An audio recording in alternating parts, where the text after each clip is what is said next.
बिस्मिल्लाहिर्रहमानिर्रहीम। अस्सलाम वालेकुम students, this is Mike physics और आज की इस वीडियो में हम डिस्कस करेंगे एक कंसेप्चुअल क्वेश्चन को जो कि कुछ इस तरह है कि can a centrifugal force able to work on an object, क्या सेंट्रीफ्यूगल फोर्स किसी ऑब्जेक्ट पे वर्क कर सकता है? एक्सप्लेन। ठीक है, तो इसको एक्सप्लेन करना है। तो बच्चों आपको वर्क का पता होना चाहिए कि वर्क क्या चीज़ है। वर्क जो है हमारे पास ये प्रोडक्ट है फोर्स और displacement.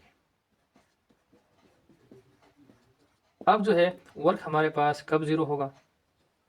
If force is equal to zero या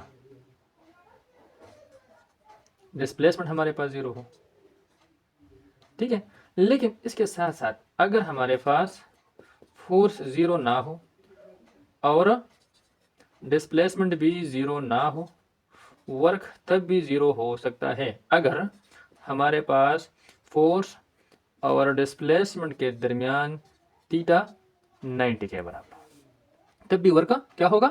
ज़ीरो होगा। ठीक है, यहाँ पर हम सेंट्रीफ्यूगल फोर्स की बात कर रहे हैं। तो बच्चों जब हमारे पास एक बॉडी एक सर्कुलर पाथ पे मूव कर रही होती है, ठीक है, तो एक फोर्स उसको क्या करती है? उस सर्कुलर पाथ पे मूव करने पर मजबूर करती है। ठीक है, उस फोर्स को हम कहते हैं सेंट्रीफ्यूगल फोर्स और ये हमेशा सेंटर की डायरेक्शन में होती है। सेंट्रीफ्यूगल फोर्स की डायरेक्शन हमेशा सेंटर की तरफ होती है। ठीक है, जब यहाँ पर एक बॉडी हमारे पास इस सर्कुलर पाथ पे इस तरह मूव कर रही है, ठीक है, तो यहाँ पर इस बॉडी की जो डायरेक्शन ऑफ मोशन है वो कुछ इस तरह है। इस पॉइंट पर इस बॉडी की जो डायरेक्शन ऑफ मोशन है वो इस डायरेक्शन में है। इस पॉइंट पर इसकी जो डायरेक्शन ऑफ मोशन है वो इस डायरेक्शन में है। इस पॉइंट पर इसकी डायरेक्शन ऑफ मोशन इस डायरेक्शन में है। ठीक है बच्चों, तो अब हर एक पॉइंट पर जो सेंट्रीफ्यूगल फोर्स लग रहा है वो सेंटर की डायरेक्शन में है। मतलब यहाँ पर भी सेंट्रीफ्यूगल फोर्स इस डायरेक्शन में है, यहाँ पर भी सेंट्रीफ्यूगल फोर्स इस डायरेक्शन में है, यहाँ पर भी सेंट्रीफ्यूगल फोर्स इस डायरेक्शन में है, यहाँ पर भी सेंट्रीफ्यूगल फोर्स इस डायरेक्शन में है। अब अगर इन सारी जो सेंट्रीफ्यूगल फोर्स की को मैंने ड्रा किया है और इसकी डिस्प्लेसमेंट की डायरेक्शन को भी मैंने ड्रा किया है, ठीक है, इन सारों के दरमियान अगर आप देखें तो यहाँ पर भी एंगल हमारे पास क्या है? 90 है, यहाँ पर भी 90 है, यहाँ पर भी 90 डिग्री है, यहाँ पर भी 90 डिग्री है। ठीक है बच्चों, अब जो वर्क का फार्मूला है वो कुछ इस तरह है। Work is equal to force displacement cos theta. मतलब ये है कि वर्क जो है ना, फोर्स और डिस्प्लेसमेंट के अलावा एक चीज़ और भी है जिस पे डिपेंड करता है और वो क्या है?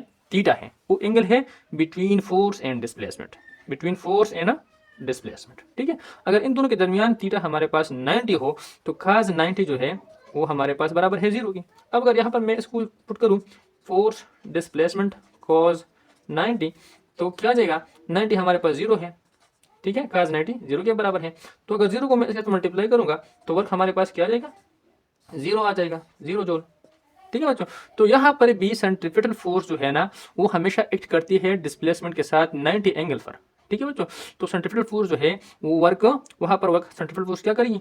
0 जूल वर्क करेंगे। मतलब सेंट्रीफ्यूगल फोर्स जो है ना वो किसी ऑब्जेक्ट पे वर्क नहीं करती। वर्क तब होती है जब हमारे पास फोर्स किसी ऑब्जेक्ट को अपनी डायरेक्शन में डिस्प्लेस करती है। ठीक है, यहाँ पर जो है ना डिस्प्लेसमेंट हो रहा है लेकिन वो फोर्स की डायरेक्शन में नहीं है, फोर्स इस डायरेक्शन में है और डिस्प्लेसमेंट इस डायरेक्शन में है। तो इसलिए जो है ना सेंट्रीफ्यूगल फोर्स किसी ऑब्जेक्ट पे वर्क नहीं करती। तो उम्मीद है आपको ये समझ आ गया होगा।